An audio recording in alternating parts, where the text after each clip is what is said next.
ఏమైంది వదినా? ఏంటి తెలిసేది? నా కూతురు చేసిన పాపిష్టి పని గురించి నా నోటితో నేను చెప్పలేను వదినా. అసలు ఇది నా కడుపులో ఆగండి వదినా, అసలు ఏమైంది వదినా? రేఖ ప్రెగ్నెన్సీ పోవడానికి కారణం అంజలి అమ్మా.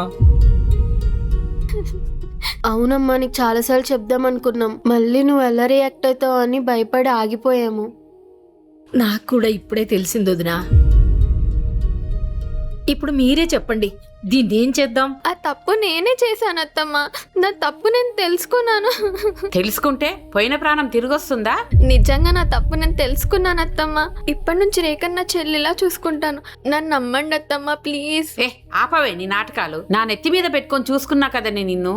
ఇంత పాపిష్టి పని ఎలా చేయాలనిపించిందే నీకు? నేను చేసింది ఎంత పెద్ద తప్పో నాకు అర్థమైంది అత్తమ్మ. దాన్ని ఎంత సరిదిద్దుకున్నామని అవ్వట్లేదు. నన్ను నమ్మి ఒక ఛాన్స్ ఇవ్వండి అత్తమ్మ ప్లీజ్ అత్తమ్మ. పోవే, నీలాంటి చెత్తగుణం ఉన్న ఆడది నాకు అసలు అవసరమే లేదు. ఇప్పుడే వెళ్ళిపో ఇంట్లో నుండి. ఇదిగో వదినా, నీ కూతుర్ని ఎంబడే తీసుకొని వెళ్ళిపో. ఒక్క క్షణం కూడా నా కళ్ళ ముందు ఉండొద్దు. ఇదిగో వదినా, నేను ఇందాకే చెప్పాను, మళ్ళీ చెప్తున్నాను, నాకే కూతురు లేదు. నా కూతురు చచ్చిపోయింది. నీకు కూడా మీ అమ్మ చచ్చిపోయింది. అంతే, వెళ్ళొస్తా వదినా.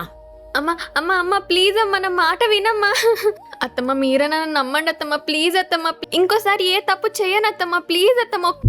శ్రావణి ప్లీజ్ శ్రావణి, నువ్వన్నా నన్ను నమ్ము శ్రావణి. అత్తమ్మ నువ్వు చెప్తే వింటది శ్రావణి, ప్లీజ్ శ్రావణి చెప్పు శ్రావణి. నువ్వా నన్ను నమ్ము ప్రేమ్, చెప్పు ప్రేమ్. అందరికి నేను మారానని ఒక ఛాన్స్ ఇవ్వమని చెప్పు ప్రేమ్.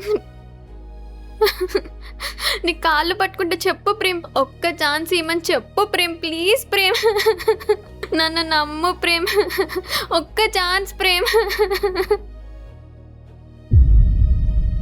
నాన్న ఏమైంది నాన్న?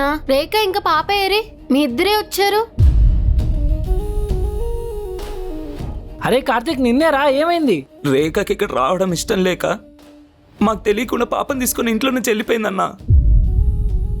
వాళ్ళ ఇంటికి కూడా వెళ్ళలేదంటన్నా. ఎక్కడికి వెళ్ళిందో కూడా అర్థం కావట్లేదన్నా.